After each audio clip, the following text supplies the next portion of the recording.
இலக்கிய வேள்வியை 25 ஆண்டுகள் சாதித்து காட்டியிருக்கிற ஒரு மாபெரும் சாதனையாளர் அருமை தோழர் ஸ்டாலின் குணசேகரன் அவர்களே, இந்த விழாவை தம் வருகையால் பெருமைப்படுத்தி இருக்கிற வேளாளர் கல்லூரி தாளாளர் ஐயா சந்திரசேகர் அவர்களே, நான் இன்னும் பெயர் சொல்லி அழைக்க வேண்டிய பெருமைக்குரிய என் வணக்கத்திற்குரிய ஐயா லட்சுமிகாந்தன் பாரதி அவர்கள், விஜயா பதிப்பகம் வேலாயுதம் அவர்கள், சிங்கப்பூர் இலக்கியவாதி அன்பழகன் அவர்கள், இன்னும் பலர் அருமையாக வருகை தந்திருக்கிற இந்த சிறப்பு கூட்டத்தில் வால்யூம் குறைச்சி வைங்க. இங்கே வந்திருக்கிறவர்களுக்கும் வணக்கம், வரவழைக்கப்பட்டவர்களுக்கும் வணக்கம். ஏன்னா இந்த வயசில் இது மாதிரி விஷயத்தை தேடி போகலாம் அப்படிங்கிற நினைப்பு வராது. கட்டாயப்படுத்தப்பட்டாலும் கூட கல்வி சுகமானது. அதனுடைய அருமை புரிகிற வயதில் கற்றுக்கொள்ள நம்மால் முடியாது.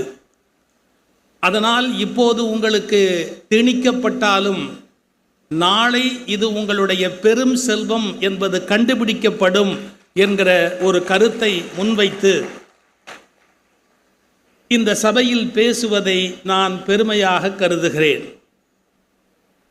ஒரு இலக்கியத்தை மனிதனோடு பேசுவது என்பது சுலபம் அல்ல.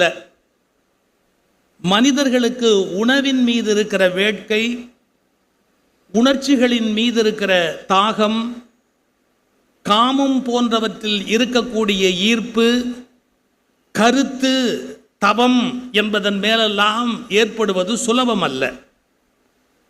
காரணம், உங்கள் உடலையும் மனதையும் கடந்து நீங்கள் போனால் மட்டும்தான், மீண்டும் சொல்லுகிறேன், உங்கள் உடலையும் மனதையும் கடந்து நீங்கள் போனால் மட்டும்தான் கருத்தில் ஏற்படக்கூடிய ஈடுபாடு என்பது உங்கள் வாழ்வில் ஒரு பணியாற்ற முடியும். It is very difficult. நான் அரங்குக்குள் நுழைகிற போது மிக குறைந்த சொற்பமான நபர்கள் இருந்தார்கள். எங்களை காப்பாற்றுவதற்காகத்தான் ஸ்டாலின் குணசேகரன் கொஞ்சம் நீண்ட முன்னுரையே பேசினார்.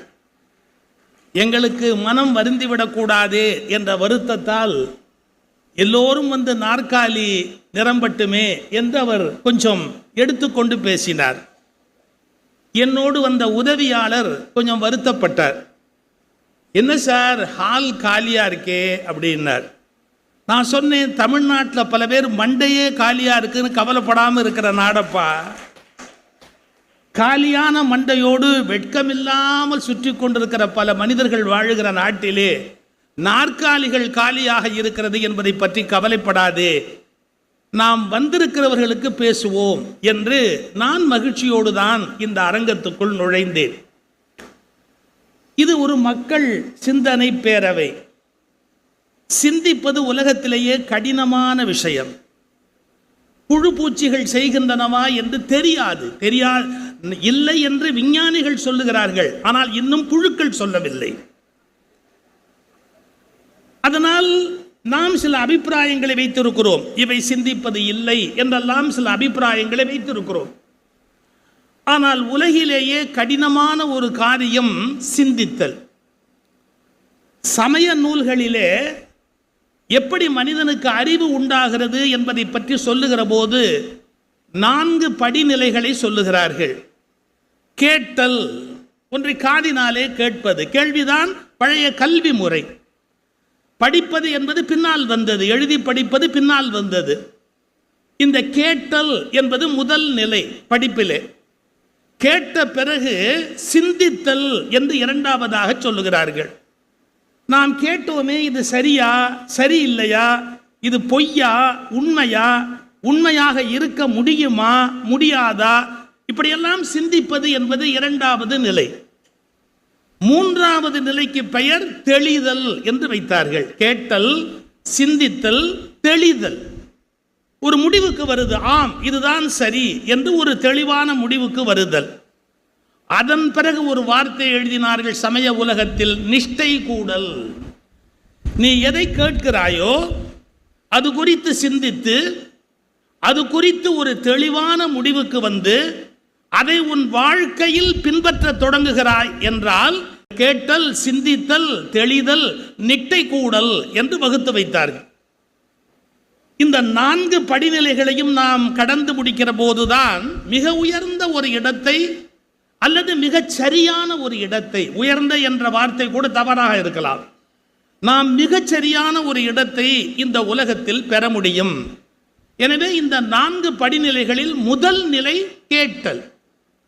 இந்த அரங்கத்தில் முதல் நிலைதான் நடக்க முடியும். நீங்கள் கேட்கிறீர்கள், நான் சொல்வது உண்மையா பொய்யா என்று நீங்கள் தான் யோசிக்க வேண்டும். முந்தா நாள் பார்த்தீர்களா, வாட்ஸ்அப்பிலே ஒரு தகவல் வந்தது. நம்முடைய மரியாதைக்குரிய ஆளுநர் பேசுகிற போது எங்கோ அவர் குலதெய்வ வழிபாடு வேண்டாம் என்று சொல்லிவிட்டார் என்று எவனோ புரளி கிளப்பி விட்டுவிட்டார். பாவம், அவர் எப்போதும் பேசக்கூடாத விஷயங்களைத்தான் பேசுவாரே ஒழிய பேச வேண்டிய விஷயங்களை அவர் பேச மாட்டார். எனவே அவர் கொஞ்சம் அச்சப்பட்டு விட்டார். குலதெய்வ வழிபாடு அதுதான் சாராயம் குடிப்பதற்கு காரணம் என்று அவர் பேசியதாக அவர் மீது ஒருவன் வாட்ஸ்அப்பிலே போட்டு விட்டார். பதறி போய் உடனே அறிக்கை விட்டார், ஐயோ நான் பேசவில்லை, என் பெயரில் வந்துவிட்டது என்று. இதே வேலையைத்தான் 25 ஆண்டுகளாக அவருடைய ஆட்கள் செய்து கொண்டிருக்கிறார்கள். யார் பேசாததையும் பேசியதாக போடுவார்கள், யார் சொல்லாததையும் சொன்னதாக போடுவார்கள். இதுவரை எந்த தீவட்டியை எதிர்ப்பக்கம் நீட்டினார்களோ இப்போது அதே தீவட்டிகள் அவர்களை நோக்கி நீட்டப்படுகிற போது பதறுகிறார்கள், பயப்படுகிறார்கள். நான் இப்படி பேசியிருப்பேனா என்று கேட்கிறார். அதை எதற்காக சொல்லுகிறேன், நமக்கே புரிய வேண்டும். அவர் அப்படி பேச மாட்டார். ஏனென்றால் அந்த விஷயம் குலதெய்வ வழிபாடு அது ஜாதியை வளர்க்கிறது என்று பேசினால் மறுநாள் அவர் ஆளுநராக இருக்க முடியாது. அதனால் ஒருபோதும் அவர் அந்த வார்த்தையை பேச மாட்டார். நமக்கு அறிவில் உரைக்க வேண்டும், இது அவர் பேசிய வார்த்தை அல்ல, இதுதான் தெளிதல் என்று பொருள். நீங்கள் கேட்டதையெல்லாம் நம்பக்கூடாது, கேட்டதை சிந்திக்க வேண்டும், சிந்தித்த பிறகு தெளிய வேண்டும். இப்படி சொல்லி இருப்பதற்கு வாய்ப்பு இல்லை என்று. சார், ஒருத்தர் மகாராஷ்டிரா போனார் சார். அங்கே ஒரு எக்ஸிபிஷன் வச்சுருக்கான் சார். அந்த எக்ஸிபிஷனில் மண்டை ஓடு வச்சுருந்தார் சார். இது என்ன அப்படின்னு ஒருத்தன் கேட்டான். இது வீர சிவாஜியோட மண்டை ஓடு அப்படின்னா. ஓ அப்படியா? பக்கத்தில் சின்னதாக ஒரு மண்டை ஓடு இருந்தது சார். இது என்ன மண்டை ஓடுன்னு கேட்டான். அவர் சின்ன வயசில் இருந்தப்போ எடுத்த மண்டை ஓடுன்னா. ஓ, ரெண்டையுமா பாதுகாத்து வச்சிருக்கிறீங்கன்னா இவனை விட சர்வ மடையன் உலகத்தில் இருப்பானா? எங்க சின்ன வயசு மண்டை ஓடு வேற, வளர்ந்ததுக்கு அப்புறம் இருக்கிற மண்டை ஓடு வேற. படம் வேணா வெவ்வேற இருக்கும், மண்டை ஓடு வேறையா இருக்கும். நான் வேடிக்கைக்கு சொல்லல. இன்றைக்கு பல பேர் அதன் காரண காரியங்களை சொந்தமான அறிவோடு சிந்திக்காமலேயே பிறர் சொல்லுவதை அப்படியே கேட்கிறார்கள். இந்த நாடு அல்லது உலகம் வீணாக போவதற்கு ஒரே காரணம், மக்கள் கேட்பதை நம்புகிறார்களே ஒழிய மக்கள் சிந்திப்பதை தவறிவிட்டார்கள். அப்போ 25 ஆண்டுகளுக்கு முன்பு ஒரு இயக்கம் தோன்றுகிறது. மக்கள் கேட்டால் போராது, மக்கள் கேள்வி கேட்டால் தான் நாடு உருப்படும் என்று மக்களை சிந்திக்க தூண்ட வேண்டும் என்ற எண்ணத்தில் மக்கள் சிந்தனை பேரவை உருவாகிறது. சிந்திக்கணும் இல்லையா? கேட்டதெல்லாம் அப்படியே நம்புறதா? சார், நான் சின்ன வயசுல குழந்தையா இருக்கும்போது பீமன் வந்தானோ, அவங்க 80 அடி உயரம் இருந்தானோ எங்கள் பாட்டி சொல்லுவாங்க. எங்கள் பாட்டி கூட இல்லை, அகிலன்னு ஒரு எழுத்தாளர் இருந்தார், அவங்களுடைய அம்மா.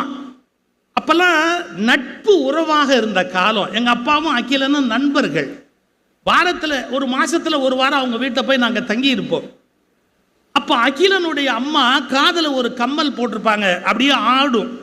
நாங்களாம் சின்ன பிள்ளைங்க, அப்படியே சாப்பாடு உருட்டி போட்டுக்கிட்டு மகாபாரதம் சொல்லுவாங்க.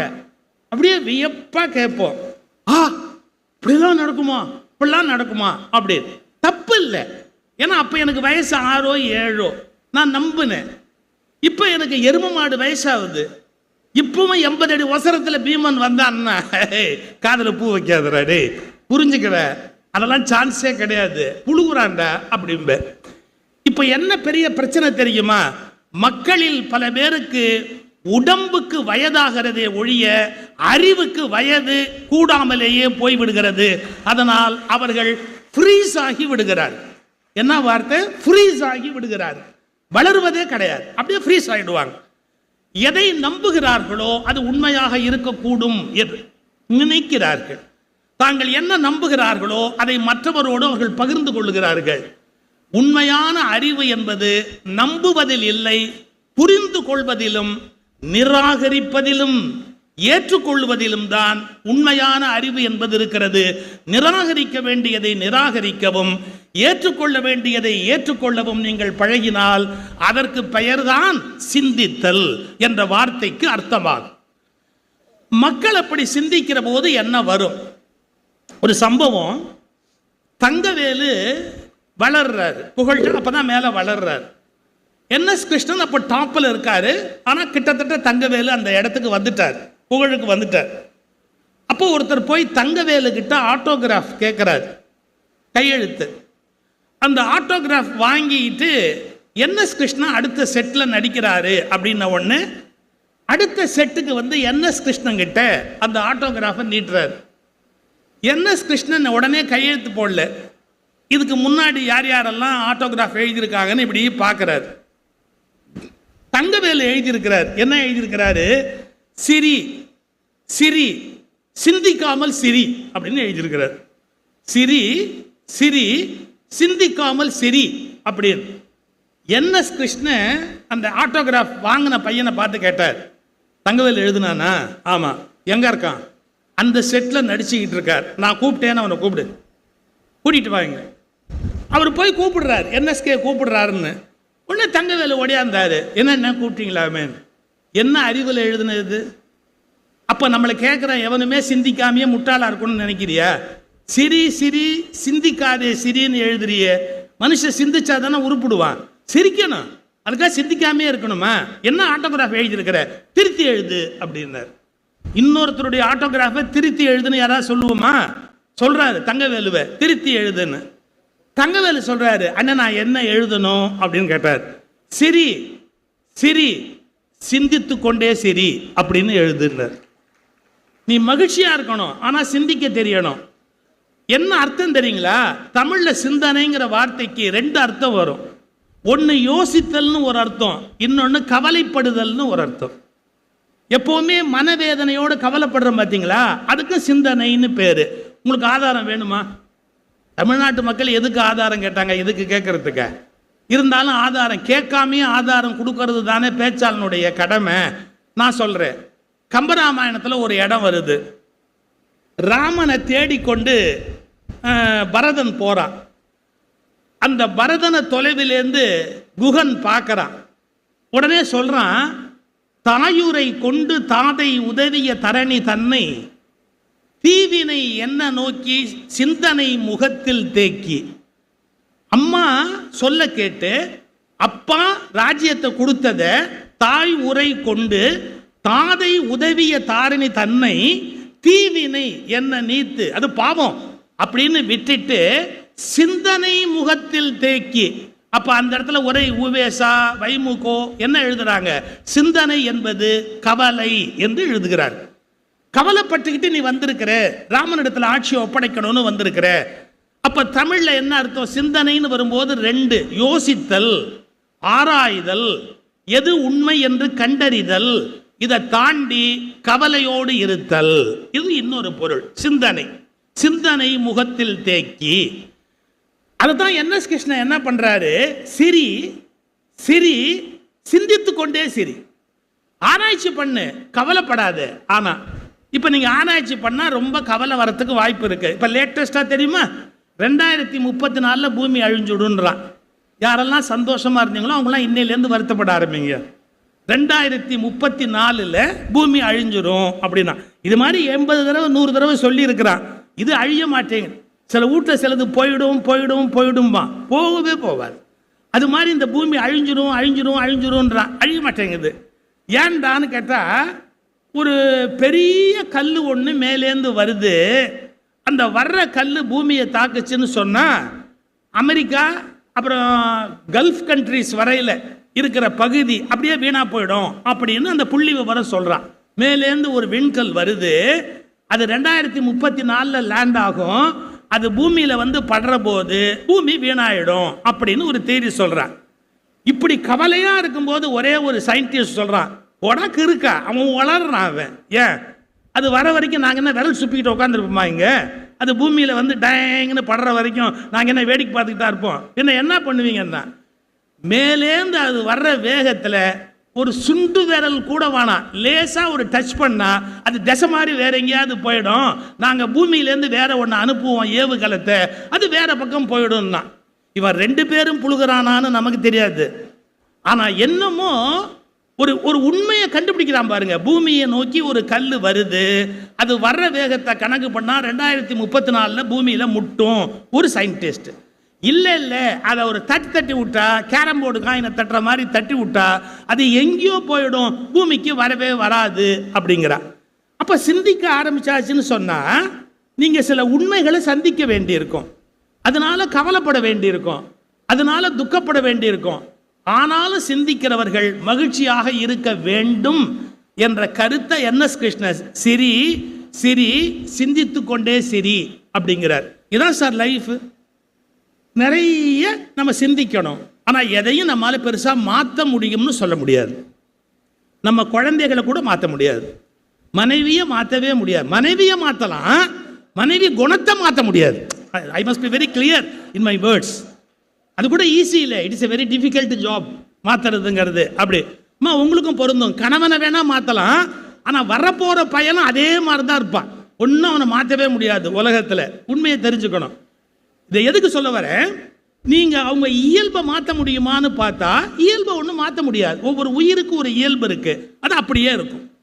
இப்ப சிந்தனையில நம்ம அடுத்த பகுதிக்கு போலாம். பாரதி ஒரு வரி சிந்தனை அப்படிங்கிறத பயன்படுத்துறான். எந்த இடத்துல பயன்படுத்துறான்? அவருக்கு பாஞ்சாலி சபதம் பாடுகிற போது பாரதி சொல்றான், தெளிவுறவே அறிந்திடுதல். முதல்ல அறிஞ்சுக்கணும், தெளிவுறவே அறிந்திடுதல். அதை விட ரொம்ப முக்கியம் என்னன்னா தெளிவு பெற மொழிந்திடுதல். இந்த பேச்சாளர்கள் கவிஞர்கள் இந்த 2 வார்த்தையை மனசுல எழுதிக்கணும். தெளிவுறவே அறிந்திடுதல், அது ரொம்ப முக்கியம். பேச வர்றவங்க முதல்ல ஒரு விஷயத்தை தெளிவா தான் தெரிஞ்சுக்கணும். தெளிவுறவே அறிந்திடுதல். அடுத்தது தெளிவு பெற மொழிந்திடுதல். மற்றவனுக்கு சொல்லும் போது அது தெளிவு தர மொழிந்திடுதல், தெளிவா சொல்லணும். அடுத்த வார்த்தை ரொம்ப முக்கியம், சிந்திப்பார்க்கே களி வளர ஆனந்த கனவு பல காட்டல். சிந்திப்பார்க்கே, யாரு சிந்திக்கிறாங்களோ அவங்களுக்கு ஆனந்த கனவு பல காட்டல். அந்த வார்த்தை ரொம்ப அற்புதம் சார். ஏன்னா சிந்திக்கிறவங்க வருத்தமாக தான் இருப்பாங்க, இந்த உலகத்தில் சிந்திக்கிறவங்க சோகமாக தான் இருப்பாங்க. அவங்க மகிழ்ச்சியா இருக்கிறது, மகிழ்ச்சி ஆக்கிறது, அதான் இலக்கியத்தோட வேலை. சிந்திப்பார்க்கே ஆனந்த கனவு பல காட்டல். களி வளர, களிதான் மகிழ்ச்சி, களி வளர உள் உருக்கி, அவன் களி மகிழ்ச்சி வரணும், உள்ளம் உருகணும், களி வளர உள்ளுருக்கி ஆனந்த கனவு பல காட்டல். பாருங்க, ஒரு சிந்தனையை கவிதையை ஆக்கும் போது என்னென்ன ரசாயன மாற்றம் வேதியியல் மாற்றம் நிகழணும் அப்படின்னு பாரதி படம் பிடிக்கிறார். இன்னொரு இடத்துலையும் சிந்தனை அப்படிங்கிற வார்த்தையை பாரதி பயன்படுத்துறார். எங்க பயன்படுத்துறார்? செப்பு மொழி 18 உடையாள் எனில் சிந்தனை ஒன்றுடையாள். இப்ப நீங்க இந்த இடத்துல சிந்தனைங்கிறத என்ன அர்த்தம் பண்ணுவீங்க? they differ in languages. 18 மொழி இருக்கு அவருடைய கணக்கில், வெவ்வேறு மொழியில பேசுறாங்க, ஆனா எல்லாரும் ஒன்னே ஒண்ணுதான் சிந்திக்கிறாங்க. எதை சிந்திக்கிறாங்க? இந்தியா நல்லா இருக்கணும். அவங்கவுங்க மொழியில பேசலாம், அவங்கவுங்க மொழியில சொல்லலாம். செப்பு மொழி 18 உடையாள் எனில் சிந்தனை ஒன்றுடையாள். அப்ப அந்த சிந்தனைங்கிறது எப்படின்னா, மொழியினால் அந்த சிந்தனை மாறக்கூடாது. தமிழை ஒன்று நினைச்சு, தெலுங்கை ஒன்று நினைச்சு, கன்னடத்துக்காரர் ஒன்று நினைச்சு, இந்திக்காரங்க ஒன்று நினைச்சு எல்லாரும் வெவ்வேறு இதில் இருந்தா அப்போ இந்தியா என்ன ஆகும்? சிந்தனை ஒன்றுடையாள். அந்த ஒற்றை சிந்தனையில ஃபோக்கஸ் சரியா இருக்கணும், அப்பதான் அந்த நாடு நல்லா இருக்க முடியும். எனவே சிந்தித்தல் என்பது, மன்னிக்கணும் நான் ஒரு ஆங்கில வார்த்தையை பயன்படுத்துறேன், சிந்தித்தல் என்பது அது எப்பவுமே ஒரு ப்ராசஸ், அது ஒரு வழிமுறை. அதுல ஒரு முடிவு ஏற்றுதல் என்பது சிந்தித்தலுடைய நிறைவான பகுதி. அது தெளிவாக இருக்க வேண்டும், யாருக்கும் தீங்கு இழைக்காததாக இருக்க வேண்டும். இப்போ நான் ஒரு கேள்வி கேட்கட்டுமா? வள்ளுவருடைய சிந்தனைன்னு சொல்லுவாங்க பொதுவாக, பாரதியினுடைய சிந்தனை அப்படின்னு சொல்லுவாங்க, இது கம்பருடைய சிந்தனை என்று சொல்வார்கள், இது கண்ணதாசனுடைய சிந்தனை என்று சொல்வார்கள். இவர் என்ன மக்கள் சிந்தனைன்னு ஒன்று போட்டிருக்கிறாரு. அவன் ஆளுக்கு ஒன்று சிந்திப்பான். இப்போ லேட்டஸ்ட்டாக நான் ஒன்று கேள்விப்பட்டு அப்படியே ஷாக் ஆகிட்டேன். விழாவுக்கு கூட்டம் வரலையேன்னு கவலைப்படாதீங்க, வர்றவங்க நாற்காலி எடுத்துகிட்டு போகலான்ட்டான் ஒருத்தர். அவங்கவுங்க உட்காந்துருக்க நாற்காலியை அவங்கவுங்க வீட்டுக்கு கொண்டு போகலான்னா 400 ரூபாய் ஒரு நாற்காலி விலை. 400 ரூபாய் கிடைக்கும்னு உடனே எந்திரிக்காமல் உட்காந்துருக்கிறான். அப்படியே இறுக்கி பிடிச்சிக்கிட்டு நாற்காலியில் உட்காந்துருக்கிறான். ஏன்னா கூட்டம் எப்போ முடியும், நாற்காலி எடுத்துகிட்டு எப்போ வீட்டுக்கு போகலாம் அப்படின்னு காத்துக்கிட்டு இருக்கிறான். எப்படிலாம் யோசிக்கிறான் பாருங்க. நீங்கள் மக்களை ஒரு இடத்துல உட்காந்து வைக்கிறது எவ்வளோ கஷ்டம். இப்போ சிந்தித்தல் என்பது வெறும் உணர்ச்சி வசப்பட்ட நிலை அல்ல, அது அறிவு வயப்பட்ட ஒரு நிலையில் இருக்கணும். இதை கண்ணதாசனுடைய சிந்தனையில் சொல்கிறார். பொதுவாக உணர்ச்சி நமக்கு மேலோங்கி இருக்கிறது. அப்படி உணர்ச்சி மேலோங்கி இருக்கிறதால அறிவு வயப்பட்ட சிந்தனை நிகழாமல் போய்விடுகிறது. இதை ஒரு பாட்டில் சொல்கிறார். முத்துக்களோ கண்கள், நல்ல வேளை எனக்கு பாட தெரியாது. முத்துக்களோ கண்கள், தித்திப்பதோ கன்னம். எவ்வளோ சாப்பிட்டு பார்த்தாரோ யாருக்கு தெரியும். முத்துக்களோ கண்கள், தித்திப்பதோ கன்னம், சந்தித்த வேளையில். அவன் என்ன சிலபஸில் இருக்கு பாருங்க, சிலபஸில் இருக்குது, கரெக்டாக வருது பாருங்க. சந்தித்த வேளையில் சிந்திக்கவே இல்லை. புரிஞ்சுதாமா? காதல் பண்ற எவனுமே அறிவை பயன்படுத்துறதே இல்லைன்னு கண்ணதாசன் எவ்வளவு கிளியரா சொல்றார் பாருங்க. காதல்னு வந்தாலே அவ்வளவு பேருக்கு மூளை மழுங்கி போயிடும், ஒன்றும் யோசிக்க மாட்டான். இதை கட்டிக்கிட்டு எதுக்கு வாழ்நாள் முழுக்க மாரடிக்கணும் அப்படிங்கிற எண்ணம் ஆம்பளைக்கும் வராது, பொம்பளைக்கும் வராது. நான் அடிக்கடி சொல்றது, கொஞ்சம் நமக்கு புத்தி இருந்தா கல்யாணம் பண்ணுவோமா? கொஞ்சம் நம்ம அப்பம் பட்ட அவஸ்தையை பார்த்ததுக்கு அப்புறமும் அறிவு கெட்டு போய் நம்ம கல்யாணம் பண்றோமே, நம்மளை விட சர்வமடைய அந்த உலகத்தில் இருக்க முடியுமா? நம்ம அம்மா கிட்ட நம்ம அப்பா பட்ட கஷ்டத்தை பார்த்ததுக்கு அப்புறமும் நாமளும் தலையாட்டுறோமே, இது எவ்வளவு பெரிய காமெடி. இந்த சிந்தித்தலை பற்றி அவர் வேற கோணத்தில் சொல்றாரு. நான் அதை நீங்க என்ஜாய் பண்றதுக்காக கொஞ்சம் மாற்றி சொல்றேன். சிந்தனை என்பது அறிவோடு சம்பந்தப்பட்டதே ஒழிய அது ஒருபோதும் உணர்ச்சியோடு சம்பந்தப்படாதது அப்படின்னு புரிஞ்சுக்கணும். ஏன்னா உணர்ச்சி நல்லது செய்யும்னு சொல்ல முடியாது. அப்ப என்ன பண்ணணும் தெரியுங்களா? அறிவுபூர்வமான ஒரு முடிவை எடுத்துவிட்டு அதை உணர்ச்சி பூர்வமாக அனுபவிக்கிற பழக்கத்துக்கு வரணுமே ஒழிய உணர்ச்சி பூர்வமாக ஒரு முடிவை எடுத்துவிட்டு அதை அறிவுபூர்வமாக நியாயப்படுத்துகிற முட்டாள்தனத்தை நிறுத்த வேண்டும். இது சாதாரண இது இல்லைங்க, வாழ்க்கை முழுக்க பயன்படும். அறிவுபூர்வமான முடிவை எடுத்துவிட்டு அதை உணர்ச்சி பூர்வமாக கொண்டாடுகிற பழக்கத்திற்கு வர வேண்டுமே ஒழிய உணர்ச்சி பூர்வமான ஒரு முடிவை எடுத்துவிட்டு அதை அறிவுபூர்வமாக நியாயப்படுத்துகிற வேலையை ஒருவரும் செய்யக்கூடாது. ஆனால் இன்னைக்கு கோர்ட்டில், ஏன் சட்டமன்றம் பாராளுமன்றத்தில், ஏன் எல்லா தேர்தலில், ஏன் இந்த உலகத்தில் நடக்கிற மத கூட்டங்களில் அவர்கள் உணர்ச்சி பூர்வமாக ஒரு முடிவை எடுத்துவிட்டு அதை அறிவுபூர்வமாக நியாயப்படுத்துகிற முட்டாள்தனமான வேலைகளில் தான் ஈடுபடுகிறார்களே ஒழிய அறிவுபூர்வமான முடிவுகளை உணர்ச்சி பூர்வமாக சொல்லுகிற கலையை அவர்கள் கற்று வைத்துக் கொள்ளவில்லை. இப்போ நான் நல்லா இருக்கணும்னு எங்கள் அம்மா நினைக்கிறாங்க, அதுக்கு அறிவுபூர்வமாக ஒரு முடிவு எடுக்கிறாங்க, அதை உணர்ச்சி பூர்வமாக சொல்லுவாங்க. வித்தியாசம் இருக்குல்ல. அறிவுபூர்வமாக நான் என்ன பண்ணால் நல்லதுன்னு நினைப்பாங்க, அதை உணர்ச்சி பூர்வமாக அம்மா சொல்லுவாங்க, எனக்கு பிடிக்கும். உணர்ச்சி பூர்வமாக எடுத்த முடிவை அறிவுபூர்வமாக நியாயப்படுத்தினா நான் நாஸ்திகன் இல்லை. ஆனால் ஒரு வார்த்தை சொல்கிறேன், மதவாதிகளோட ஒரு 15 நிமிஷம் பேசி பாருங்க, என்னமோ எவனோ லூசுத்தனமாக எழுதி வச்சிருப்பான், அவன் சாதிப்பான் பாருங்க, அதுதான் நியாயம் அப்படின்னு சாதிப்பான் பாருங்க, சகிக்க முடியாது. அதுக்கு சயின்டிஃபிக் எக்ஸ்பிளனேஷன்லாம் கொடுப்பான். அதனால அந்த சயின்ஸ் படி கரெக்ட், இந்த சயின்ஸ் படி வெண்டக்கா ஒன்றும் கிடையாதுடா. சயின்ஸ் படித்தவனை போய் கேளு. இந்த நேற்றுக்கு மயில்சாமி அண்ணாதுரை வந்தார்ல இங்கே, இவர் மயில்சாமி அண்ணாதுரையே ஒருத்தன் கேள்வி கேட்டான். மயில்சாமி அண்ணாதுரை சாரை ஒரு யூடியூப்ல கேள்வி கேட்டான். என்ன கேட்டான் தெரியுங்களா? மேலேந்து நம்முடைய விண்கலம் சுற்றும் போது திருநள்ளாறு சனீஸ்வரன் கோயில்கிட்ட வரும்போது அது செயல் இழந்து போகுதுன்னு சொல்கிறாங்களே, அதை பற்றி நீங்கள் என்ன நினைக்கிறீங்கன்னா? அவர் செயல் இழந்து போயிட்டார். ஏன்னா இல்லைன்னா 10 பேர் கொன்னுருவான். அது எப்படி எங்கள் மத நம்பிக்கையை நீ குறைச்சி பேசுவே அப்படின்னு 10 பேர் கொன்னுருவான். ஆமாம் அப்படின்னு இவர் பேசினார்னா சயின்டிஸ்ட்ல எதுக்கியா எங்களோட நீ வேலை பார்த்த? இதுக்கு பேசாமல் வேற எங்கேயாவது இப்போ தொலைக்கலாம் இல்லை, அது எங்கேயா நிற்கிதுன்னு அவருக்கு ஒரு பதில் சொல்லியிருக்கார் பாருங்க. 15 நிமிஷம் சொல்கிறார். ஏன் 15 நிமிஷம்? இவனும் திட்டக்கூடாது, அவனும் திட்டக்கூடாது. அவர் பட்ட வேதனையை நான் பார்த்து எவ்வளோ சந்தோஷப்பட்டேன் தெரியுமா? ஏன்னா அப்படி கருத முடியாது. இதுவரை அப்படி நின்றதாக வரலாறு கிடையாது. ஆனால் அதில் ஏதோ ஒரு நம்பிக்கையை மக்கள் வைத்து கொண்டிருக்கிறார்கள். அவை மேலே போகிற போது செயலிழந்து போவதனால் உடனடியாக பூமிக்கு அந்த குறிப்பு அனுப்பப்படும். அப்படிப்பட்ட குறிப்பு பதிவுகள் எதுவும் இல்லை. அச்சேப்பா, அவர் அதை சொல்லி முடிக்கிறதுக்குள்ள அவர் பட்ட பாடு கொஞ்சம் நஞ்சம் இல்லை. இதை நான் எதுக்கு சொல்ல வரேன் தெரியுங்களா? நீ உணர்ச்சி பூர்வமா ஒரு முடிவு எடுத்துட்டு அதை அறிவுபூர்வமா விளக்க நினைக்காதடா. உணர்ச்சி பூர்வமா எடுத்த முடிவை அறிவுபூர்வமா நியாயப்படுத்தினா சிந்தனை செத்து போயிடும். அறிவுபூர்வமா முடிவெடுத்துட்டு அதனை உணர்ச்சி பூர்வமா மக்களுக்கு ஏற்றினா கவிதை, காவியம், நாடகம் எல்லாமே அதிலிருந்து தான் பிறக்க முடியும். அதை புரிஞ்சுக்கணும். இதை எதுக்காக சொல்ல வரேன்? அறிவு எங்க, சிந்தனை எங்க? இப்ப கண்ணதாசனுடைய பாட்டை நீங்க பார்த்துட்டீங்க. சந்திக்கும் வேளையில் சிந்திக்கவே இல்லை, தந்து விட்டேன் என்னை. அப்ப தன்னை கொடுக்கிற போது சிந்திக்கணுமா இல்லையா?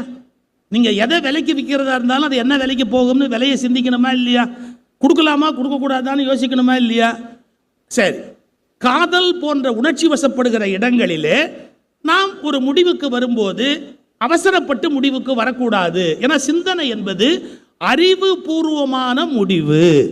சிந்தனைங்கிறதுக்கு ஒரு டெஃபனிஷன் நீங்க தேடி பார்த்தீங்கன்னா ஒரு அறிவுபூர்வமான முடிவு. இப்ப அடுத்து சொல்ல போறேன். அது ஏன் வள்ளுவர் சிந்தனை பேரவையா இருக்கக்கூடாது? அது ஏன் கம்பன் சிந்தனை பேரவையா இருக்கக்கூடாது? அது ஏன் இளங்கோடிகள் சிந்தனை பேரவையா இருக்கக்கூடாது?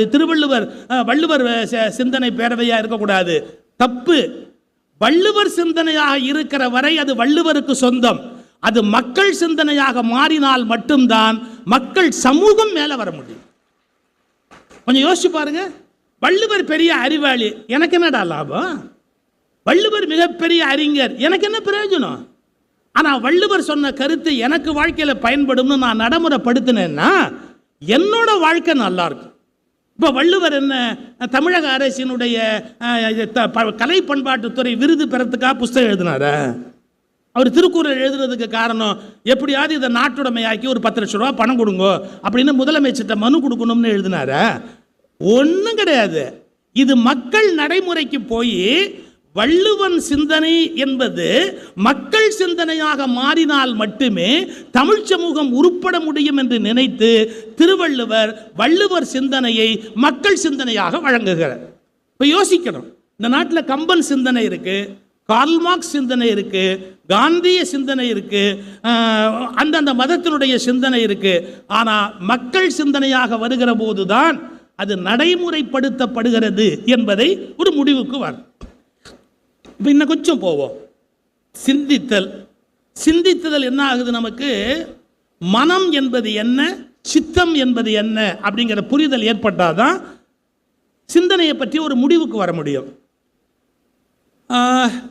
காலையில் எந்திரிச்சதுலேருந்து ஒரு மனிதனுக்கு சுமாராக எத்தனை எண்ணம் வரும் நினைக்கிறீங்க? 20,000, 70,000. நீங்கள் யாராவது?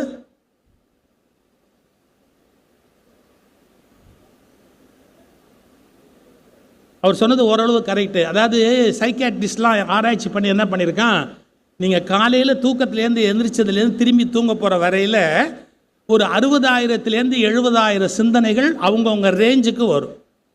எவ்வளோங்க? 60,000லேருந்து 70,000 சிந்தனைகளுக்கு மேலே வரும். இதை நான் ஒரு ஊரில் சொன்னேங்க. நான் தான் சைக்காட்ரிஸ்ட்லேருந்து சுற்றுவன்ல விஷயத்தை அதை எடுத்து நானே படித்த மாதிரி அடிக்கிறேன். பிரமாதமாக 60,000 சிந்தனைக்கு மேலே வருதான் அப்படிலாம் சொன்னேன். முடிஞ்ச உடனே ஒருத்தர் கேள்வி கேட்கலாமா சார்? கேளுங்க அப்படி. எனக்கு 59,999 தான் வருதுன்றது. எனக்கு 59, அது எப்படி இருந்தாலும் எண்ணுனான்னு எனக்கு தெரியல. எனக்கு 59,999 தான் சார் வருது. நீங்கள் 60,000 வரும்னு சொன்னீங்க, வரலையே. அப்போ நான் அன்ஃபிட் ஃபார் ஹியூமன் பீயிங் ஆன்னு. இப்போ ஒரு கேள்வி கேட்டீங்கல்ல, ஆமாம், அதான் 60,000ஆவது. ஏன் எனக்கு 59,000 நின்று போச்சு? அந்த அந்த ஒன்று ஏன் வரலன்னு கேட்டிங்க பார்த்தீங்களா? அதோட 60,000 ஆச்சு, உட்காருங்க அப்படின்னு. விளையாட்டுக்கு சொல்லலை, நம்ம அது எல்லாத்தையும் ஃபாலோ பண்ண முடியாது.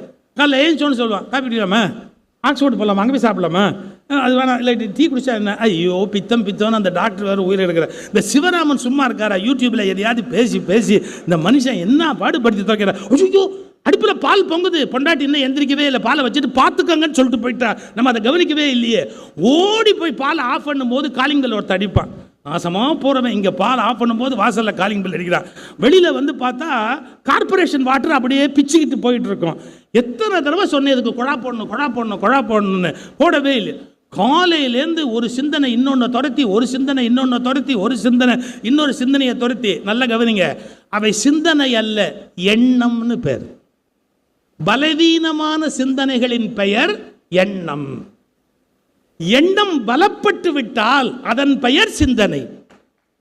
ஒரு எண்ணம் பலப்பட்டு விட்டால் அது சிந்தனை. எனக்கு நிறைய சைக்காட்ரிஸ்ட் ஃப்ரெண்டு. உடனே என்ன ஒரு மாதிரி தப்பாக நினைக்காதீங்க, இவருக்கு எதுக்கு மனநல மருத்துவர்களோட தொடர்பு அப்படின்னு. அது எனக்கு ரொம்ப பிடிக்கும், அவங்களோட பேசிக்கிட்டு இருக்கிறது ரொம்ப பிடிக்கும். அவங்களுக்கு என்னோட பேசுறது அதை விட பிடிக்கும். அதனால் நிறைய என்னோட பேசுவாங்க. தப்பாக நினச்சிக்காதீங்க. ஒருத்தருக்கு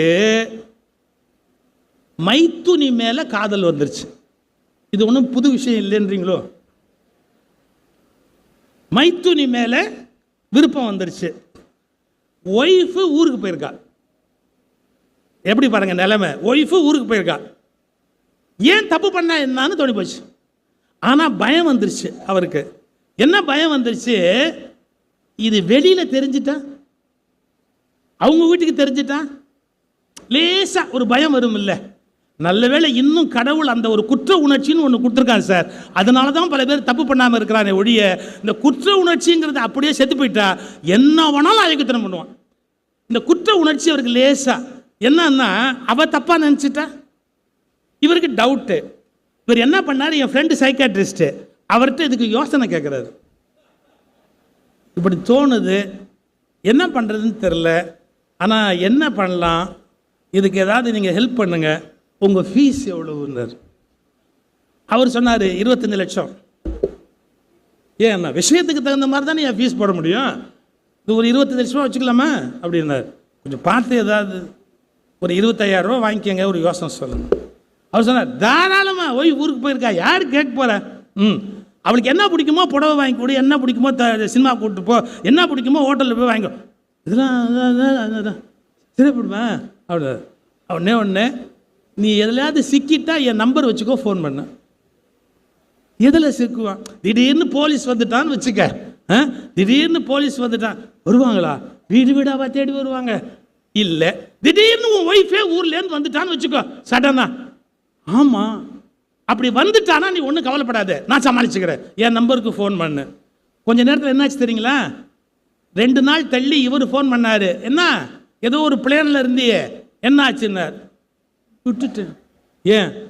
இப்போ அவன் மேலே இருந்த ஆசையை விட இது நடந்துட்டா நான் சிக்கிட்டா என் மொட்டாட்டிட்ட என்ன பாடுபடுவேன்ற நினைப்பு தான் ஓடிக்கிட்டே இருக்கு.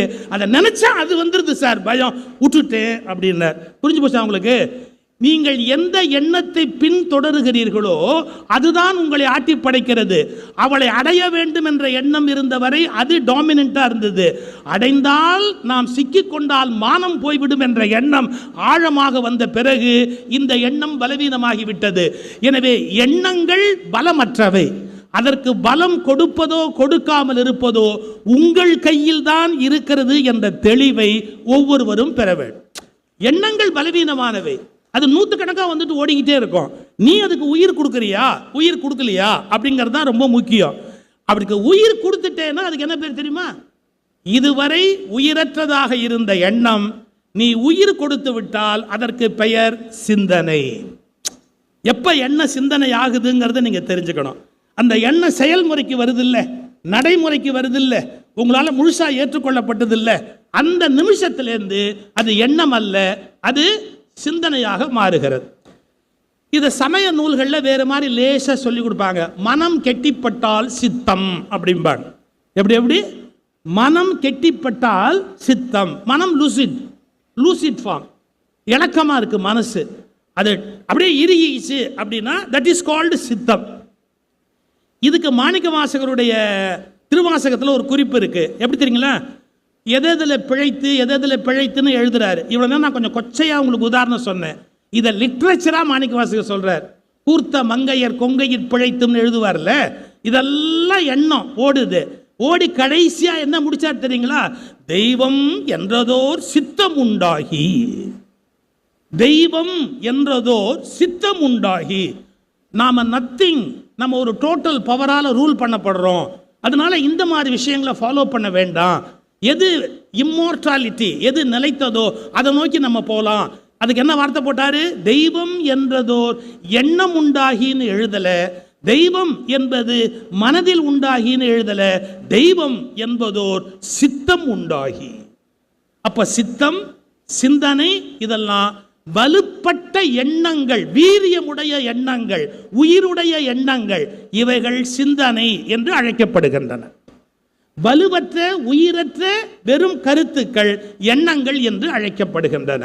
அது எண்ணமாக நின்னா வீணா போயிடும். அது சிந்தனையா மாறிச்சுன்னா மிகப்பெரிய நன்மை இருக்கும். அது வள்ளுவர் சிந்தனையாவே நின்னா வள்ளுவருக்கு பெருமையா இருக்கும். அது மக்கள் சிந்தனையா இருந்தா நாட்டுக்கே நன்மை தருவதாக அது மாறுகிற ஒன்றாக மாறிவிடும். இதைத்தான் நாம பண்ணணும். படிக்கிறது, கேட்பது. இப்ப சாஸ்திரத்தை சொன்ன பாருங்க, கற்றல் அதாவது கேட்டல், அதுக்கப்புறம் சிந்தித்தல், அப்புறம் தெளிதல், அதன் பிறகு நிட்டை கூடல், அதை வாழ்க்கையில் பின்பற்ற தொடங்குதல். அது ஒரு மிகப்பெரிய மாற்றத்தை உண்டு பண்ணுது.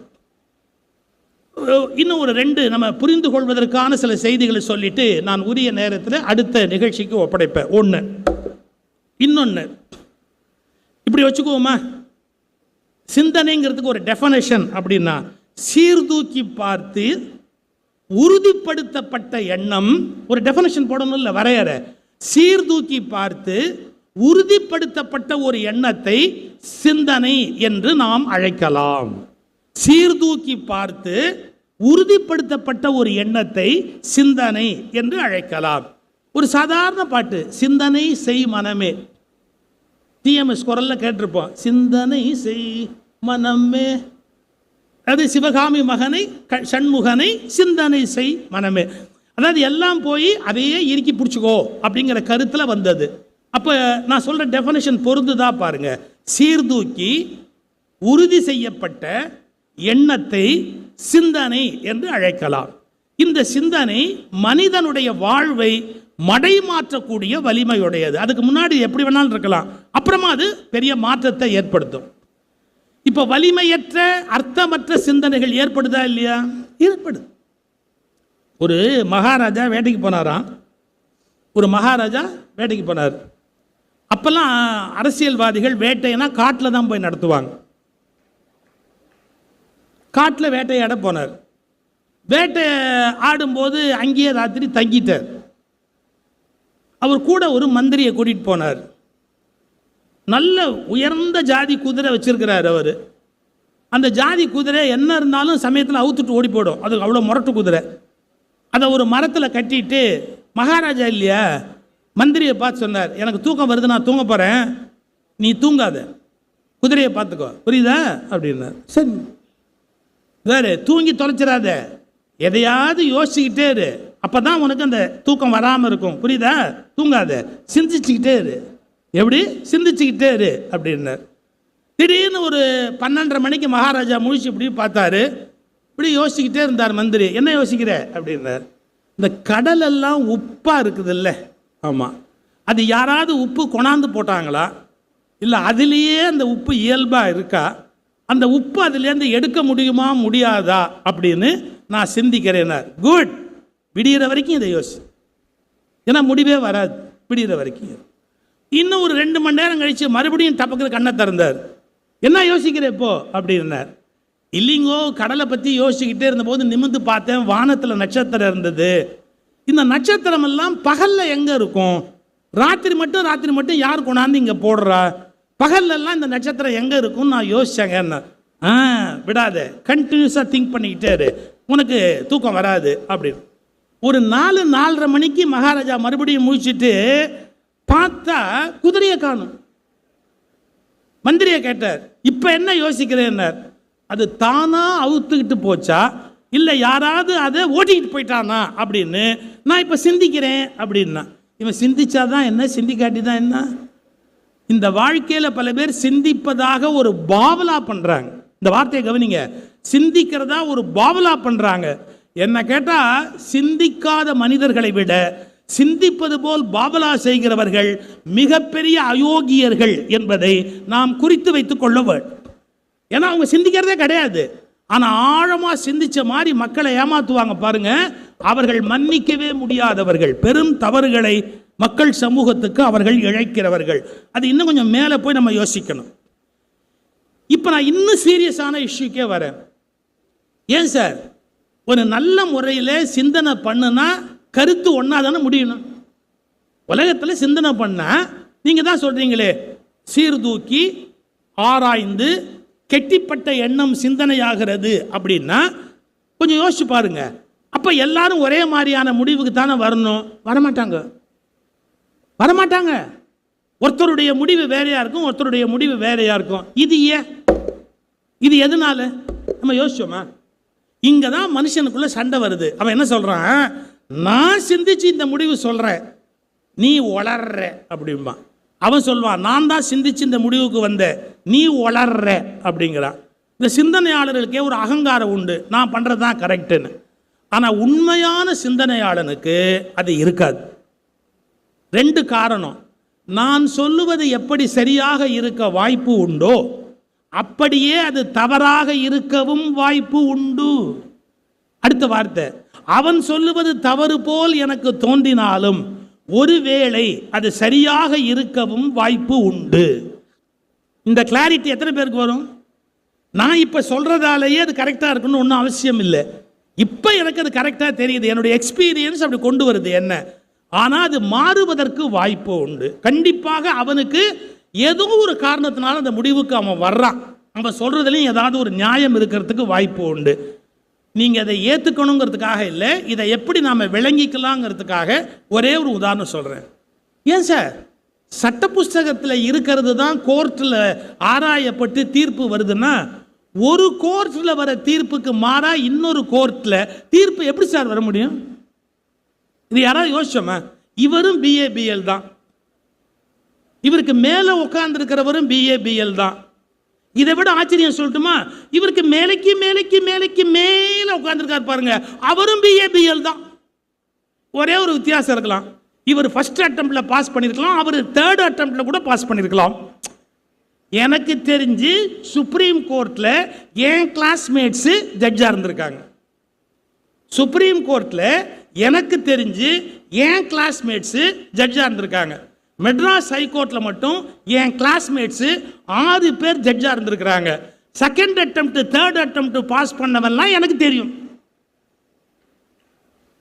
என்னுடைய இன்டென்ஷன் ஜுடிஷியரியை இன்சல்ட் பண்ணுறது இல்லை, அவனும் மனுஷன் தானே சார், அவனுக்கு தப்பாக வராதா?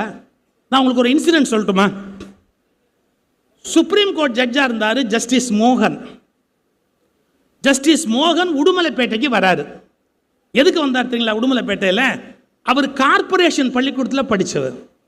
ஜஸ்டிஸ் மோகன் சுப்ரீம் கோர்ட் ஜட்ஜாக உட்கார்ந்தவர், கார்பரேஷன் ஸ்கூலில் படித்தவர். புரியுதா? இதுலேருந்து ஒன்று தெரிஞ்சுக்காங்க, தமிழ் மீடியத்தில் படித்தா அவன் மேலே வரமாட்டாங்கிறது முட்டாள்தனமான ஒரு வாதம். எதில் படித்தாலும் படிக்கிற முறையில் படித்தவன் மேலே வருவான், அவ்வளோதான். நீ எதில் வேணா படி, சரியாக படித்தனா வர வேண்டிய இடத்துக்கு வருவேன். இன்னொரு வார்த்தையும் சொல்லட்டுமா, சரியாக படித்தாலும் வரலாம், சரியாக பிடிச்சாலும் வரலாம். நீ எங்கே பிடிக்கணுமோ யாரை பிடிக்கணுமோ பிடிச்சி வரலாம், அது உன் சௌகரியத்தை பொறுத்தது. உன் மாமனார் பவர்ஃபுல் ஆளாக இருந்தால் என்ன பண்ண முடியும்? உன் மாமனார் பவர்ஃபுல் ஆளாக இருந்தால் எங்கே வேணாலும் உன்னை உட்காத்தி வைக்கலாம். எவ்வளவோ ஆப்பர்ச்சுனிட்டி இருக்குது, அதெல்லாம் வேற. இது தள்ளி வச்சுருங்க. இப்போ நான் இன்சிடென்ட் சொல்கிறேன் பாருங்க. ஜஸ்டிஸ் மோகன் கார்ப்பரேஷன் ஸ்கூல் ஹெட் மாஸ்டருக்கு 80வது வயசு. அவர் படித்தப்போ யார் அந்த கார்ப்பரேஷன் ஸ்கூல் ஹெட் மாஸ்டரோ அவருக்கு 80வது வயசு. அந்த விழாவில் பேசுகிறதுக்கு வராரு யார்? ஜஸ்டிஸ் மோகன். அவர் ஒரு இன்சிடென்ட் சொன்னார். என்ன சொன்னார் தெரியுங்களா?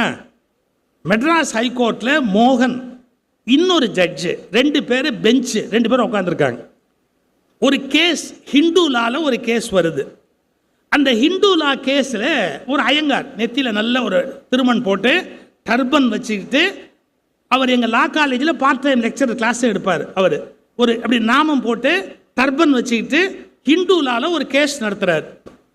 ஸ்லோவாக நடத்துகிறார். அப்படி வயசானவர் மெதுவாக நடத்துகிறார். ஆனால் வயசானாலும் எல்லாரும் லட்சுமிகாந்தன் பாரதி மாதிரி இருக்க முடியாது. என்னுடைய கணக்கு அவருக்கு ஒரு 15 வயசு சொன்னால் ஜாஸ்தி சார். அவர் இன்னும் 15 வருஷமாவது இருக்கணுங்கிற ஆசைனால இதை சொல்கிறேன் சார். எதுவுமே எல்லாரும் ஒரு ஓங்கி நல்ல கைதட்டி நீண்ட ஆயுளோடு அவர் பல காலம் வாழணும் அப்படின்னு பிரார்த்தனை பண்ண. இந்த மாதிரி நேர்மையானவர்களை பார்க்கவாவது முடியுது. ஒரு சூழலில் இந்த மாதிரி நேர்மையானவங்களை பார்க்கறதுக்காவது வாய்ப்பு இருக்குது. நம்ம விட்டுறக்கூடாது இல்லை. சரி, இந்த அட்வொகேட்டு கேஸ் நடத்துகிறாரு இந்து லாவில். மோகனோட கூட உட்காந்துருந்த ஜட்ஜு எனக்கு யாருன்னு தெரியும், ஆனால் இப்போ பேர் சொல்லக்கூடாது. நான் குறை சொல்கிற போது ஒருத்தர் பேர் சொல்லக்கூடாதுல்ல. மோகனை இப்படி ஒரு குத்துறார். குத்திட்டு யோ இந்த ஆள் பேசியே கொண்டு விடுவான். யார்? அட்வொகேட்டை. இந்த ஆள் பேசியே கொண்டு விடுவான் போல தெரியுது. நீ 2 கேள்வி கேளு, வேகமாக கேஸை நகர்த்து, நமக்கு புரியுது, கொஞ்சம் வேகமாக போங்கன்னு நீ கேள். மோகன் கேட்டார். அது சரி, அது ஏன் நான் செய்யணும்?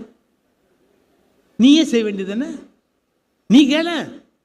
அவர் சொன்னாராம், சொன்னா கேளியா, நான் மாட்டிக்குவேன், நீ கேளு. முடியாது, நீ கேளு. உடனே அந்த பக்கத்தில் இருந்த ஜட்ஜி அந்த அட்வொகேட்டை பார்த்து, நீங்கள் சொல்கிறதெல்லாம் புரியுது, நீங்கள் சொல்கிறதெல்லாம் எனக்கு புரியுது, நல்லா புரியுது, அடுத்த விஷயத்துக்கு போகலாம், ஏன் இவ்வளோ டைம் எடுத்துக்கிறீங்க, அடுத்த விஷயத்துக்கு போங்க அப்படின்னார். அந்த அட்வொகேட்டு நிமிர்ந்து அந்த ஜட்ஜை பார்த்து, மை லார்ட், நீங்கள் 19 வருஷம் ஃபில்அப் பண்ணிக்கோங்க, லா காலேஜில் ஹிந்து லா, உங்கள் மார்க் என்னன்னு ஞாபகம் இருக்கா? உங்கள் மார்க் என்னன்னு ஞாபகம் இருக்கா? இப்போ அவர் சும்மா இருந்தா மோகன் கேட்டார், எவ்வளோ மார்க் வாங்கினேன்? அந்த ஜட்ஜு சொன்னார், ஃபெயிலு, நான் ஹிந்து லாவில் ஃபெயிலு. ஓ, இவருக்கு எப்படி தெரியும்? இவர் தாங்க எனக்கு அப்போ வாத்தியார், இவர் தான் எனக்கு ஹிந்து லா வாத்தியார். அந்த அட்வொகேட் நிமிர்ந்து பார்த்து ஜட்ஜை சொல்கிறாரு, நான் கிளாஸில் நடத்தின போதே உன் மண்டைக்குள்ளே நுழையலை, இப்போவாவது புரிஞ்சுக்கட்டும் தான் இதை விளக்கமாக இப்போ நடத்திக்கிட்டு இருக்கிறேன், புரியுதான்னார். அப்படியே ஜட்ஜ் ஆஃப் ஆகிட்டார். இதில் 2 விஷயம் இருக்குது. இந்த உலகத்தில் உயர் நீதிமன்ற நீதிபதியை விட ஆசிரியர் மேலானவர் என்பதற்கான ஒரு ரகசியம் அதில் அடங்கியிருக்கு. 2, அதில் எக்ஸ்பர்ட்டாக இருக்கிறவன் இன்னும் வக்கீலாகவே இருக்கிறான், அதில் ஃபெயிலானவன் ஜட்ஜாக உட்காந்துட்டான். ஸோ இதெல்லாம் அந்த நாட்டில் பல காரணங்கள், அதுக்கு வெவ்வேறு காரணம் இருக்குது, நம்ம ஒன்றும் விளக்கி பேச முடியாது. இப்போ நான் என்ன கேட்குறேன்னு தெரியுதுங்களா? அது எப்படி ஒரு கோர்ட்டில் சிங்கிள் ஜட்ஜு கொடுத்தா வேறு ஜட்ஜ்மெண்ட்டு, 2 ஜட்ஜு கொடுத்தா வேறு ஜட்ஜ்மெண்ட்டு, 3 ஜட்ஜு உட்காந்தா வேறு ஜட்ஜ்மெண்ட்டு, ஹைகோர்ட்டில் கொடுத்த ஜட்ஜ்மெண்ட்டு சுப்ரீம் கோர்ட்டில் எப்படி மாறுது, டிஸ்ட்ரிக்ட் கோர்ட்டில் கொடுத்த ஜட்ஜ்மெண்ட்டு ஹைகோர்ட்டில் எப்படி மாறுது? இப்போ சட்டம் என்பது ஒன்றாகவே இருந்தால் எல்லா கோர்ட்லேயும் ஒரே தீர்ப்பு தானே கிடைக்கணும். எப்படி தீர்ப்பு மாறலாம் சார்? தீர்ப்பு மாற முடியாது இல்லையா? எது நியாயமோ அது கிடைக்கணுமா இல்லையா? இவரு ஜட்ஜா உட்கார்ந்தா இந்த தீர்ப்பு கிடைக்கும், அவரு ஜட்ஜா உட்கார்ந்தா அந்த தீர்ப்பு கிடைக்கும்னா என்ன அர்த்தம்? சிந்திப்பவர்கள் கூட தங்களுடைய பழைய வாழ்க்கையின் பாதிப்பினால் அவர்கள் போக்கில் சிந்திக்கிறார்களே ஒழிய அந்த பிரச்சனையின் மீது சிந்திக்கிற பழக்கம் இல்லை. அது என்ன பிரச்சனையோ அது மேல சிந்திக்கணும், சிந்திக்க மாட்டாங்க. நீங்க புரிஞ்சுக்கிறதுக்காக நான் ஒரு உதாரணம் சொல்றேன். நீங்க புரிஞ்சுக்கிறதுக்காக ஒரு உதாரணம் சொல்றேன். எனக்கு அரசியல்ல நாட்டம் கிடையாது, கட்சி அரசியல்ல நாட்டம் கிடையாது. ஆனால் நான் ஒரு உதாரணம் சொல்கிறேன். தமிழ்நாட்டில் ஒரு நம்முடைய மத்திய அரசினுடைய அந்த தாக்கம் இங்கே பெரிய கட்சியாக உருவெடுத்த போது கூட சில இடங்களில் நிராகரித்தாங்க, சில இடங்களில் ஏற்றுக்கொண்டாங்க. குறிப்பாக நீங்கள் பார்க்கலாம், திருநெல்வேலி, கன்னியாகுமரி, கோயம்புத்தூர், இந்த 3 பகுதிகளில் அவங்க சிந்தனையை ஏற்றுக்கிட்டாங்க. மற்ற பகுதியில் இருந்தவங்க கொஞ்சம் ஏற்றுக்கிறதுக்கு மறுக்கிறாங்க. இது பிரத்யட்சமான உண்மை. ஏன் அப்படின்னு நீங்கள் யோசிக்கணும். தத்துவத்தின் அடிப்படையில் யாரும் தீர்மானிப்பதல்ல, தன் சொந்த பாதிப்பின் அடிப்படையில் மட்டும்தான் அவர்கள் தீர்மானிக்கிறார்கள். இது ரொம்ப நுட்பமான புரிதல். நீங்கள் இப்போ மலேசியாவுக்கு போனீங்கன்னு வச்சுக்கோங்க. மலேசியாவில் போய் சைவம் வைணவம் பாரம்பரியமான தமிழர் மதம்னு பேசுனா மலேசியாவில் இருக்கிற இந்துக்கள் விரும்ப மாட்டாங்க. ஏன் விரும்ப மாட்டாங்க? தத்துவப்படி அது கரெக்டு. சைவம் வேற, வைணவம் வேற, வைதீகம் வேற, அதெல்லாம் தத்துவப்படி கரெக்டு. ஆனால் மலேசியாவில் இருக்கிற இந்துக்கள் அதை விரும்ப மாட்டாங்க. ஏன்? அங்கு அவர்கள் இஸ்லாமியர்களோடு போராடி கொண்டிருப்பதால் இந்துங்கிற காமன் ஐடென்டிட்டி அவங்களுக்கு தேவை. அவங்களுக்கு தத்துவத்தை பற்றி கவலை கிடையாது. Personally they are affected. So அவங்களுக்கு அந்த அந்த அந்த விஷயம் தேவை. அதனால அவங்க ஒரு முடிவெடுப்பாங்க. அதே மாதிரி கன்னியாகுமரி, திருநெல்வேலி, கோயம்புத்தூருக்குள்ள மாற்று மதத்தினரோடு இந்துக்கள் போராடி கொண்டிருப்பதா அவங்க கொள்கை, ஐடியாலஜி, பிலாசபியை பற்றி கவலைப்படலை. I am affected, so I support this person. தன்னை மையமாக வைத்து முடிவெடுக்கிறார்கள். நான் சொல்றதை விளங்கிக்கிறது ரொம்ப கஷ்டம். ஆனால் அதை விளங்கிக்கிட்டா தான் நம்ம உண்மையை நோக்கி போக முடியும். நீங்கள் வாழ்க்கையில் முடிவெடுக்கிற போதெல்லாம் நீங்கள் பாதிக்கப்பட்ட சுய பாதிப்பை மையமாக வைத்து முடிவெடுத்தால் அது தேசத்துக்கு நன்மை தராது. நீங்கள் தத்துவத்தின் அடிப்படையில் முடிவெடுக்கிற பழக்கம் வந்தால் மட்டும்தான் ஒரு தேசம் மிகச்சிறந்த இடத்தை எட்ட முடியும். What is ideology, what is philosophy, what is truth அப்படின்னு பார்க்கணும். எனக்கு கஷ்டம்பா, எனக்கு கஷ்டம்பா. என்ன கஷ்டம்? பிளைனா பேசுறேன்னு. கன்னியாகுமரி, பாளையங்கோட்டை கிறிஸ்டின் மிஷினரி கையில் ஸ்கூல்ஸ், ஹாஸ்பிட்டல் இருக்கு. அங்கே இருக்கிற ஹிந்து இஸ் நாட் ஹாப்பி. அவங்களுக்கு அது அசௌரியமா இருக்கு, கோபம் வருது. அப்போ personally they are offended and affected. அவங்க என்ன பண்றாங்க? அதுக்கு நோக்கி ஒரு முடிவுக்கு வர்றாங்க. இதான் ரொம்ப முக்கியம். இதன் மீது உள்ள நியாயத்தால் அவர்கள் முடிவுக்கு வரவில்லை. இதன் மீது உள்ள வெறுப்பால் இந்த பக்கத்தை நோக்கி அவர்கள் நகர்கிறார்கள். உங்கள் எந்த சிந்தனையும் இன்னொருவர் மீதான வெறுப்பாக இருக்கக்கூடாது. இந்த சிந்தனையின் மீதான ஈர்ப்பாக மட்டுமே இருக்குமானால் அந்த சிந்தனைகள் தான் ஆரோக்கியமானது. இந்த கிளாரிட்டி நமக்கு வரணும். இந்த சிந்தனை கரெக்டு, அதனால நான் இந்த சிந்தனையை நோக்கி நகர்கிறேன் அப்படிங்கிற ஒரு முடிவுக்கு வரணும். Sir, I am affected sir, நான் பாதிக்கப்பட்டேன் சார். நோ, அந்த முடிவு எடுப்பது என்பது நல்லது அல்ல. மக்கள் எப்படி சிந்திக்கிறாங்க? நாங்கள் பாதிக்கப்பட்டோம் சார், நாங்கள் எப்படி எடுப்போம் முடிவு அப்படிம்பாங்க. இந்த கருத்து தவறு சார், இந்த கருத்து கரெக்டு சார், அதை நோக்கி நம்ம முடிவு பண்ணணும். இப்போ நான் இந்த பிரச்சனைக்கு இன்னும் அதை விட ஹையர் லெவல் போயிட்டு முடிச்சிடுறேன். என் பேச்சு வாட்ஸ்அப்பில் நிறைய வருது. மன்னிச்சுக்குங்க, நான் பேசி சம்பாதிச்சதை விட என்னை வாட்ஸ்அப்பில் போட்டு சம்பாதிச்சவன் ஜாஸ்தி. ஸ்டாலின் போயிட்டாரோ, கரெக்டாக கிளம்பி போயிட்டார். அவர் என்ன கொடுத்தாலும் வாங்கிக்குவோம் நாங்கள், அது அவருக்கு தெரியும். அது ஒரு பக்கம் இருக்கட்டும். இனிமேல் நான் வாங்கினேன் என்ன, வாங்கிட்டு என்ன போதும். நான் தான் மூட்டையே வாங்கிட்டேன்ல போடுறான். இப்போ வாட்ஸ்அப்லலாம் நான் ஏதோ மூட்டையாக வாங்கிட்டேன்னா அது ஒரு பக்கம் அப்படியே இருக்கட்டும். ஒரு செகண்டு ஆழமாக யோசிக்க வேண்டிய விஷயம். பார்வை என்பது ஏன் மாறுபடுகிறது? நான் சொன்ன செய்தி ஒன்று வாட்ஸ்அப்பில் வந்தது. இதை பாருங்க. ஒரு பெரிய பணக்காரர் ஒரு காட்டு வழியாக போனார். வழி தெரியாமல் மாட்டிக்கிட்டார் காட்டில். ஏற்கனவே வழி தெரிஞ்ச வியாபாரிகள் அந்த காட்டு வழியாக வர்றாங்க. அந்த வழி தெரிஞ்சு அந்த வழியாக வந்த வியாபாரிகள் ஒரு சின்ன பழைய பாழடைஞ்ச சத்திரம் வழியில் இருந்தது. அதில் உட்காந்துருக்காங்க. ராத்திரி தூக்கத்தில் காட்டுக்குள்ளே போகக்கூடாது, ஏதாவது புலி சிங்கம் வந்துடும் அப்படின்னு உட்காந்துருக்காங்க. இந்த பெரிய மனுஷன் பணக்காரர் வழி தவறி உள்ளே வந்து மாட்டிக்கிட்டார். 3 பேர் அந்த மண்டபத்தில் உட்காந்துருக்காங்க.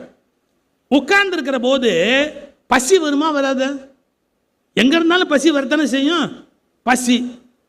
இந்த 2 பேரும் வழக்கமாக வர்ற வியாபாரி பொட்டலம் கட்டி கொண்டாந்துட்டான் அவன் சாப்பாட்டை. இந்த ஆள் வசமாக மாட்டிக்கிட்டான் பாருங்க. அவன் புதுசாக வந்து மாட்டினவன் கையில் பொட்டலம் இல்லை, அவனுக்கு கையில் ஒன்றும் சாப்பிட இல்லை. உடனே அவன் என்ன சொன்னான்? எப்பா எனக்கு பசிக்குதுப்பா, உங்ககிட்ட ஏதாவது இருந்தால் கொடுங்கப்பா, கொஞ்சம் கொடுங்கப்பா. உடனே ஒருத்தன் சொன்னான், என்கிட்ட 5 சப்பாத்தி இருக்குதுங்க, 5 சப்பாத்தி இருக்கு. இன்னொருத்தன் சொன்னான், அண்ணன் என்கிட்ட 3 சப்பாத்தி தானே இருக்குது அப்படின்னு. எடு 5 3 8 8 சப்பாத்தி எடுத்தாங்க. 8 சப்பாத்தியை 3 பேர் எப்படி பங்கு வைக்கிறது? 3 3 3ன்னு வைக்கணும்னா பம்பா போயிடும். 3 3ன்னு பிரிக்க முடியாது. எப்படி பிரிக்கலாம் அப்படின்னா, இந்த பசியோடு வந்தான் பாருங்க பணக்காரன், அவன் ஒரு யோசனை சொன்னான், ஒவ்வொரு சப்பாத்தியையும் 3 துண்டு ஆக்கிடுவோம். அப்புறமா 3 துண்டு ஆக்கிட்டா 8 3 24 துண்டு வரும் சப்பாத்தி. ஆமாம், எனக்கு 8 உனக்கு 8 உனக்கு 8 ஈக்குவலாக பிரிச்சிடலான்னா. யார் யோசனை சொல்கிற? பசியோடு வந்தவன். இன்னைக்கு தெரிஞ்சுக்கங்க, எவன் அவஸ்தையில் இருக்கிறானோ அவன் தான் தீர்வு சொல்வானே ஒழிய சௌரியமாக இருக்கிறவன் தீர்ப்பு கண்டுபிடிக்க மாட்டான். ஏன்னா இவன் தான் சௌரியமாக இருக்கிறானே, இவனுக்கு எப்படி? யார் ப்ராப்ளத்தில் அஃபெக்டடோ அவன் தானே சொல்லுவான். இது நல்ல யோசனை. கரெக்டாக 3 3 துண்டாக பிரித்தாங்க சப்பாத்தியை அழகா. 8 3 24 துண்டு. உனக்கு 8 உனக்கு 8 எனக்கு 8 சாப்பிட்டுட்டான், தூங்கிட்டான். காலையில் எந்திரிக்கும் போது அந்த பணக்காரர் என்ன பண்ணியிருந்தாரு, உங்கள் பெருந்தன்மையை பார்த்து நான் ஆச்சரியப்பட்டு போயிட்டேன், அதனால் நான் என்ன முடிவு பண்ணேன், காசு கொடுத்தா நீங்கள் வாங்க மாட்டீங்க சாப்பாட்டுக்கு, இதோ இங்கே 8 தங்க நாணயம் வச்சுருக்கேன், பவுன் 8 பவுன் வச்சுருக்கிறேன், நீங்கள் 2 பேரும் அதை எப்படி பிரிக்கணுமோ பிரித்து எடுத்துங்க அப்படின்னு லெட்டரை எழுதி வச்சுட்டு போயிட்டான். இவன் 2 பேரும் எப்படி பிரிச்சுக்கிறதுன்னு ஒரு கேள்வி கேட்டான். ஒருத்தன் சொன்னான், நான் 5 சப்பாத்தி கொடுத்தனா? ஆமாம். நீ 3 தானே கொடுத்த? ஆமாம். அப்போ 5 தங்க காசு எனக்கு, 3 தங்க காசு உனக்கு. ஏன்னா நான் கொண்டு வந்தது 5, நீ கொண்டு வந்தது 3, அதனால உனக்கு 3 எனக்கு 5. அவன் சொன்னான், இந்த காதில் பூ வைக்கிற வேலையெல்லாம் என்கிட்ட வேணாம், நாம் கொண்டாந்தோம் பிரித்தோம், அவனும் சாப்பிட்டான், 8 இருக்கு, ஒன்று பண்ணுவோம், என்ன ஆளுக்கு 4 4 பாதி பாதி, எனக்கு 4 காசு உனக்கு 4 காசு புறப்படலாம் வாங்கினா. முடியாது, எனக்கு 5 உனக்கு 3, அவன் எனக்கு 4 உனக்கு 4. ஒரு ஜட்ஜி கிட்ட போனாங்க, கோர்ட்டுக்கு போனாங்க. கோர்ட்டில் போனோன்னு நீதிபதி வழக்கெல்லாம் கேட்டுட்டு ஒரு 5 நிமிஷம் எப்படி யோசிச்சுட்டு ஜட்ஜ்மெண்ட் டிக்டேட் பண்ணுறேன் எழுதிக்க அப்படின்னார். என்ன 7 தங்க காசு இவனுக்கு கொடு. யாருக்கு? 5 சப்பாத்தி வச்சுருந்தான் பாருங்க, அவனுக்கு 7 தங்க காசு. 4 வாங்கிக்கணும்னு கேட்டான் பாருங்க, அவனுக்கு ஒரே ஒரு காசு. இப்போ உங்களுக்கு தலை சுத்தணும். 3 பேர் 3 ஜட்ஜ்மெண்ட் கொடுத்துட்டான். எப்படி? 5 3 ஃபஸ்ட்டு ஜட்ஜ்மெண்ட்டு, இதுதான் டிஸ்ட்ரிக்ட் கோர்ட்டு. அடுத்தது ஹை கோர்ட்டு, எப்படி 4 4 ஹை கோர்ட்டு. சுப்ரீம் கோர்ட் எப்படி 1 3 சப்பாத்தி கொண்டவனுக்கு 7 அவனுக்கு. இப்போ தான் அவன் நினச்சான் கோர்ட்டுக்கே வராமல் இருந்திருக்கலாம். இன்றைக்கி நான் சொல்லிட்டு போகிறேன், கூடுமான வரைக்கும் பேசி தீர்த்துக்கங்க. தயவு செய்து கோர்ட்டு வாசல் மிதிக்காமல் இருந்தீங்கன்னா குடும்பம் நல்லா இருக்கும். ஏன்னா நான் வக்கீலுக்கு போகலை இல்லை, நீங்களே பேசுனா 10 ரூபாயாவது மிச்சமாகும். இவங்கள விட்டு பேச வச்சு அவங்கள விட்டு தீர்ப்பு கொடுக்க வச்சிங்கன்னா தம்படி மிஞ்சாது. அதனால் புத்திசாலியாக பொழைச்சிக்கிறவங்க நீங்களே பேசுவீங்க. அப்போ தான் நம்மால் நினச்சான், அவன் கொடுத்த 3 வாங்கிக்கிட்டு போயிருந்தாலாவது 3 காசு கிடச்சிருக்கும், அவன் 5 அனுபவிச்சிருப்பான். நான் 4 4ன்னு சண்டை போட்டு கடைசியில் ஜட்ஜி எனக்கு 1 அவனுக்கு 7 அப்படின்னு கொடுத்துட்டாரு அப்படின்னு வருத்தம். அப்புறம் நீதிபதியை கேட்டான், என்ன இருந்தாலும் இதுக்கு என்ன காரணம்னு சொல்லணும். அவர் ரொம்ப சிம்பிளாக சொன்னார், கொஞ்சம் 5 சப்பாத்தியும் 3 3 பிரிச்சிங்களா? இந்த 3 சப்பாத்தியும் பிரிச்சிங்களா? ஆமாம். ஆளுக்கு 8 8 பீஸ் சாப்பிட்டீங்களா? ஆமாம். 3 சப்பாத்தியில் எத்தனை துண்டு வந்தது? 3 9. நீ எவ்வளோ தின்ன? 8. ஒன்று தானே அவனுக்கு தானமாக கொடுத்த. 8 துண்டு நீ தின்னுவிட்ட, அதை பிரிச்சதில் 1 தானமாக கொடுத்த. அவன் 5 பிரிச்சான்ல, 5 3 15. அவன் எவ்வளோ தின்னா? 8 தின்னான். 7 தானமாக கொடுத்தானா இல்லையா? யாருக்கு? அந்த பணக்காரனுக்கு கொடுத்தானா இல்லையா? 7 தானமாக கொடுத்ததால அவனுக்கு 7 கோல்டு காயின், நீ 1 தானமாக கொடுத்ததால உனக்கு 1 கோல்டு காயின். இப்போ புரியுதா ஏன் கோர்ட்டில் தீர்ப்பு மாறுதுன்னு? ரொம்ப சிம்பிள். கோல்டு காயினால தான் கோர்ட்டில் தீர்ப்பு மாறுது. கோல்டு காயின் நீங்கள் வேறு தப்பாக நினச்சிக்காதீங்க. அந்த பிரச்சனையை நெருங்கி போகும்போது அதை மையமாக வச்சு அவங்க முடிவு பண்ணுறாங்க. எப்படி முடிவு பண்ணுறாங்க? 7 பீஸு நீ அவனுக்கு கொடுத்துருக்குற, நீ 1 பீஸ் தான் கொடுத்துருக்குற. இந்த இடத்தை தான் நீங்கள் வாழ்க்கையில் விளங்கிக்கணும். நான் ஒரு விஷயத்தை நியாயம் என்று சொல்வதாலேயே அது நியாயமாக இருக்க முடியாது.